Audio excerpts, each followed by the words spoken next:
नमस्कार, मैं हूं कुमैल रिजवी। इस वक्त मैं मौजूद हूं मुजफ्फरनगर में। मुजफ्फरनगर में आज राष्ट्रीय लोकदल की न्याय यात्रा निकल रही है।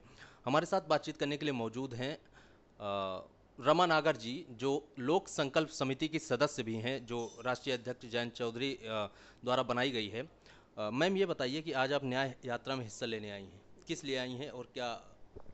आज हम अपने जो दलित वर्ग या अनुसूचित जाति वर्ग, हमारा जो पिछड़ा वर्ग जो इसमें आता है अनुसूचित जाति में, सभी वर्ग जो आज पीड़ित हैं, उन सब परिवारों के लिए ये न्याय यात्रा निकाली जा रही है, जिसमें हम भी अपना सहयोग दे रहे हैं। और हमारी राष्ट्रीय लोक दल की जो एक नीति है इस यात्रा के द्वारा, वो देश और प्रदेश में हो रही ये जो अन्याय महिलाओं के साथ खास तौर से, जहाँ पे कोई उम्र या कोई सीमा नहीं छोड़ी है लोगों ने, और किस तरह से उनको यातनाएं दी जा रही, तो उनके खिलाफ है ये। मैम, अगर हम एनसीआरबी की रिपोर्ट की बात करें तो आए दिन दलितों और वंचितों पर अत्याचार बढ़े हैं, उसके प्रतिशत में बढ़ोतरी हुई।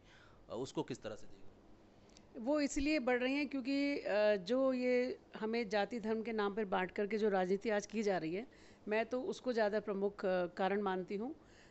हम लोग को बांट करके जो राजनीति सब ये भारतीय जनता पार्टी आज कर रही है, तो उससे और एक मतलब मन लोगों को जो बांटने का काम किया, लोगों में जो मतभेद आ जा रहा है एक दूसरे के प्रति, तो उसको हीन भावना में ले रहे हैं वो लोग। वो समझ रहे हैं आज इनकी गवर्नमेंट है, हमको दबाया जा रहा है, कल को हमारी गवर्नमेंट आ जाए हम इनको दबाएंगे। यानी कि बजाय विकास के मुद्दों को आगे बढ़ाने के, और आज इस तरह की राजनीति से प्रेरित होकर लोगों को जो है गुमराह किया जा रहा है, जिससे कि बेरोज़गारी भी एक इसका मुख्य कारण है कि आज लोगों को रोज़गार नहीं है, तो वो लोग विचलित हो रहे हैं अपने मार्ग से। तो ये भी एक बहुत बड़ा मुद्दा है।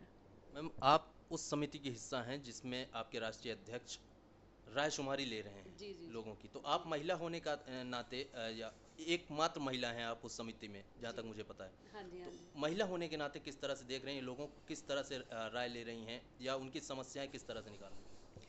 हम अभी लोगों के बीच में जा रहे हैं, उसमें हम सभी का सहयोग लेना चाह रहे हैं, और ख़ास तौर से महिला होने के नाते। और मैं धन्यवाद दूंगी जैन जी का, जिन्होंने एकमात्र मुझ महिला को इस कमेटी में लेकर के मेरा और मेरे समाज और साथ साथ हम महिला का सम्मान बढ़ाया है।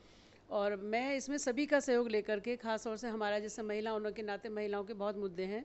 आज जो बेटी बचाओ बेटी पढ़ाओ का एक नारा ये सरकार दे करके चल रही है देश में, तो वो कहीं पर भी लागू नहीं हो रहा है।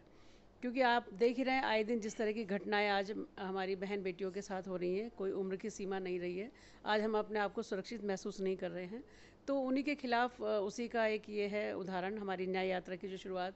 और मैनिफेस्टो में हम इन सब बातों का बिल्कुल सबका सहयोग लेकर के ऐसी ही योजनाएं हम देंगे, ऐसे सुझाव हम अपने इस मैनिफेस्टो कमेटी के अंदर रखेंगे, जिसमें कि हमारा देश और प्रदेश सब सुरक्षित हो। और जो चीज़ हम अपने पार्टी के घोषणा पत्र में रखने की बात हम करेंगे, तो वो हमारी पटल पे आएंगी, जिनको हम करना चाहेंगे। सिर्फ वो खाली ये बयानबाजी से मैं समझती हूँ कि सही नहीं होगा हमारा।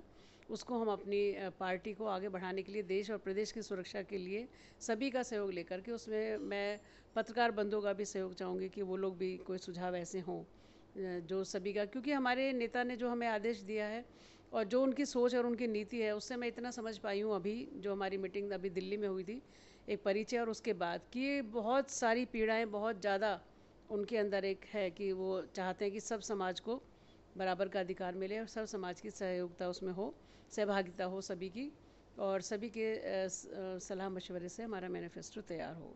मैम, एक चीज़ लास्ट में मैं ये जानना चाहता हूँ कि तमाम कानून होने के बावजूद भी या जो दलितों को न्याय क्यों नहीं मिल पा रहा है, या सरकार की कहाँ खामियां रह जाती सरकार की खामी यहीं पर है, जो जाति धर्म में बांट के मैं बता रही हूँ राजनीति कर रहे हैं, उसी पे दबा दिया जाता है।